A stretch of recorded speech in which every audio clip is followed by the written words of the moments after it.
awareness of space or time. The athlete is ready to lift the weight. We begin the preparatory posture stage with the position of the feet or the stance. The feet, or what we call the bearing points of the force of the legs, are placed directly in line with the joints of the hip. A represents lines of force which move from the hips and legs through the feet and into the platform. If we move these bearing points inwards or outwards, the angle and force of these lines change. Let's look at what happens when the feet are moved outside the vertical line A. When we connect line A and line C with line B, we form two 90-degree triangles. Now we can draw upon the equation a squared plus b squared equals c squared, or c equals the square root of a squared plus b squared, to demonstrate two very significant points about the width of the feet. 1. It is our opinion that to lift the same amount of weight, more out of normal alignment force must be exerted through line C than through lines A, which means there is a more efficient application of force through lines A. And 2, it is our opinion that when the bearing points of the force, the feet, are moved inside or outside these vertical lines A, abnormal directional forces are placed upon the hips and knees, which over time may damage these joints. Remember, the hips and knees are also being stressed while squatting, where a wider stance must be used. Another method for finding the width of the stance is to jump off a small block or other object of 8 to 12 inches in height. The feet should land in the most natural position, usually with the heels 5 to 10 inches apart, inside to inside, and the toes turned out 10 to 20 degrees. Note that the heels are closer than the toes. After a few jumps, the most comfortable stance should be determined. Fix in the mind the position and angle of the feet. We have now established a solid stance or base of support from which to lift the bar. Hereafter, we will refer to this position of the feet as the pulling stance. Now approach the bar and assume the pulling stance.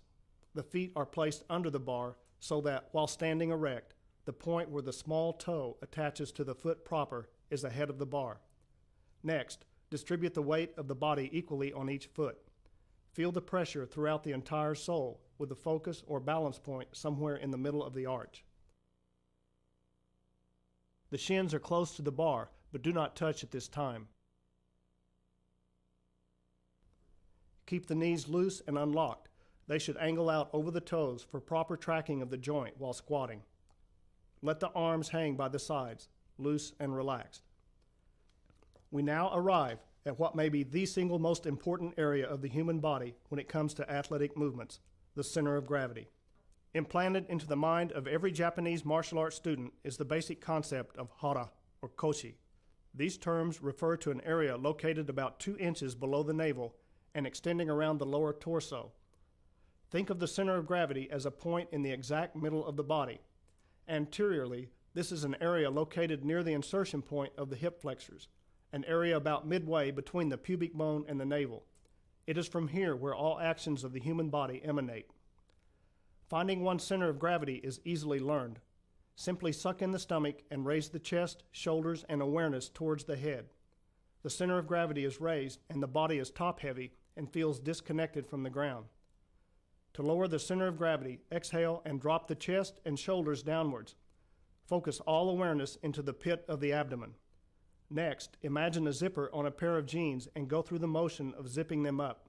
The pelvis is thrust forward and downward. A sensation of strength in the lower belly arises, accompanied by a feeling of relaxation. The center of gravity is now lowered, and the body is heavy and feels connected to the ground. The characteristics of an athlete who has been trained to move from the center of gravity is superior balance, flow, and timing, blended with strength, power, and speed. It takes years of training before one is able to perform these intense athletic movements while fully centered in the hara.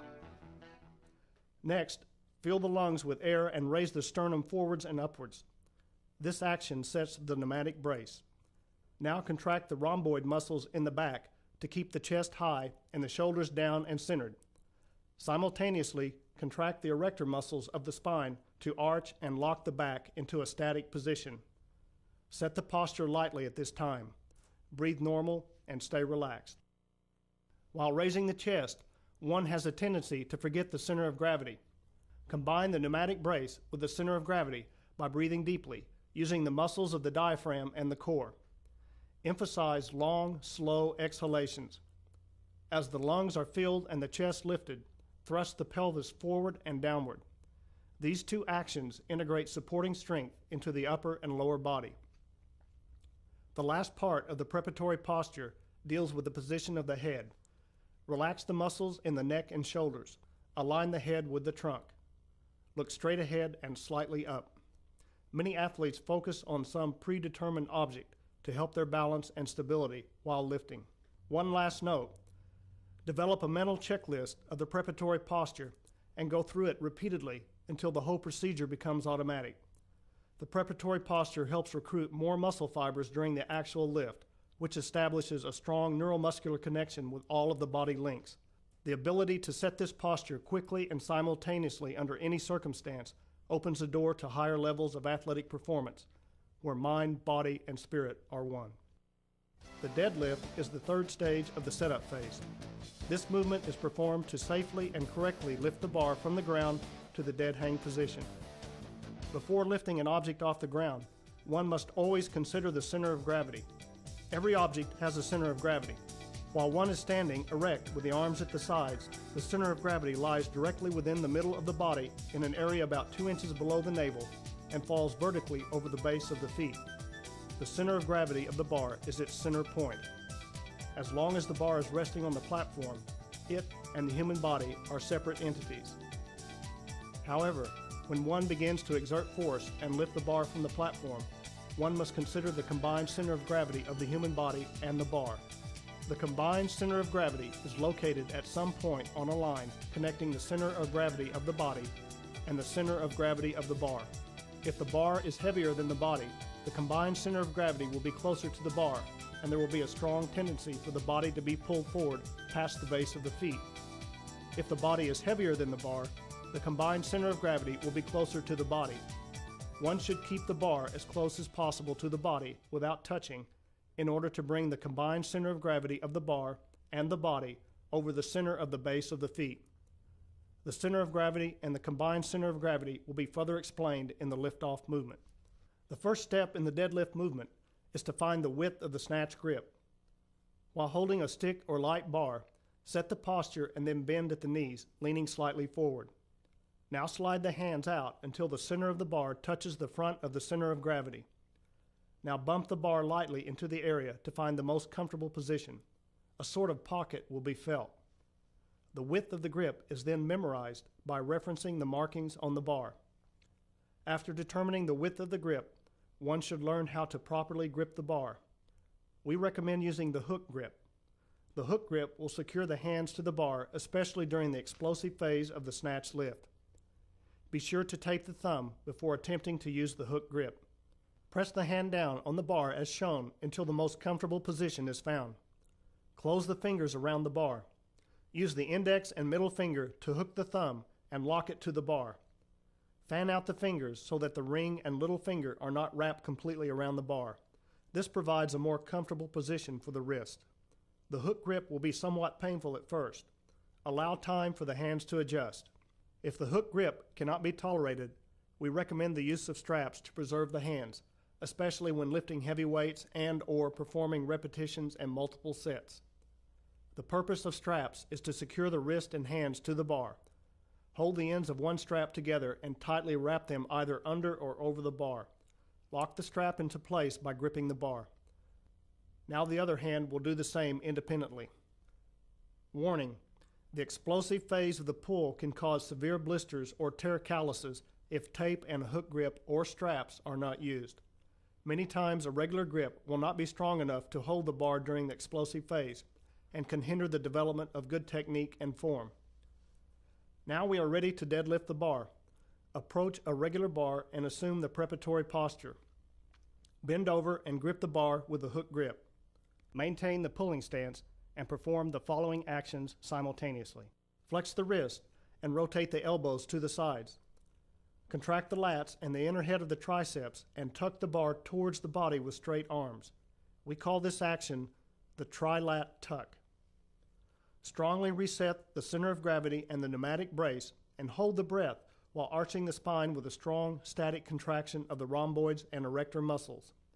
Tuck the body forward and down into a squat position until the shins lightly touch the bar. Keep the pressure on the feet centered in the middle of the arches. Lower the hips until they are well below the height of the shoulders. Lean forward until the shoulders are directly over the bar. Adjust the head to the most comfortable position while finding a focus point for the line of sight. This is the starting position of the deadlift movement. Now lift the bar off the platform with the quadricep muscles of the legs. Attempt to maintain the approximate angle of the back until the bar passes the knees.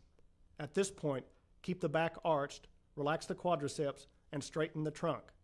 Exhale as the bar is raised towards the center of gravity. The deadlift movement ends in the dead hang position, the last stage of the setup phase. The dead hang is a neutral position from which to reset the posture between reps. The first step in the dead hang position is to simply let the bar hang at arm's length and rest close to the center of gravity. Now reset the posture. Start from the ground and work up. Pulling stance, knees, wrist, elbows, trilat tuck, center of gravity, pneumatic brace, back, shoulders, head, line of sight, breathing. This whole process will become easier and faster over time. We have now completed the setup phase.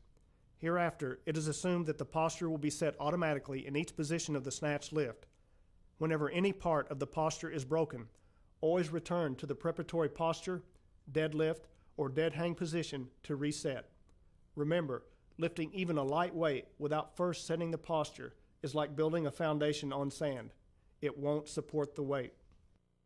Now let's take a look at the format in which we will highlight the snatch lift in each sequence. We are viewing the trajectory of the bar from start to finish. This is an excellent way to learn how the technique of the athlete affects the path of the bar during each part of the lift. If one wants to plot the trajectory of the bar, then video the athlete in profile or while looking directly at the end of the bar and run the taping on the TV screen in stop action. Now tape a sheet of transparent material on the screen. Put a dot on the end of the bar at each frame and simply connect the dots. Remember, each frame is 1/30th of a second. One now has a very valuable and inexpensive tool for analyzing the technique of the snatch lift. Notice the S pattern of the bar as the weight is lifted from the floor to overhead. One should be monitoring the amount of horizontal displacement, either forwards or backwards, that occurs relative to the vertical line shown. Horizontal displacement is the position of the catch measured from the starting position of the bar. As previously mentioned, we believe a more efficient technique can be achieved when one explodes upwards and backwards during the pull, placing the feet a few inches behind their starting position. However, there exists such a large number of variations for both successful and unsuccessful lifts that a specific bar trajectory cannot be determined at this time. Located to the extreme left is Lorene Miller in a setting we refer to as the perfect world. Here, the athlete learns and practices technique with a light or empty bar under stress-free conditions. The athlete performs the technique to the best of his or her ability. The center frame shows Lorene in what we call the real world, or the training environment.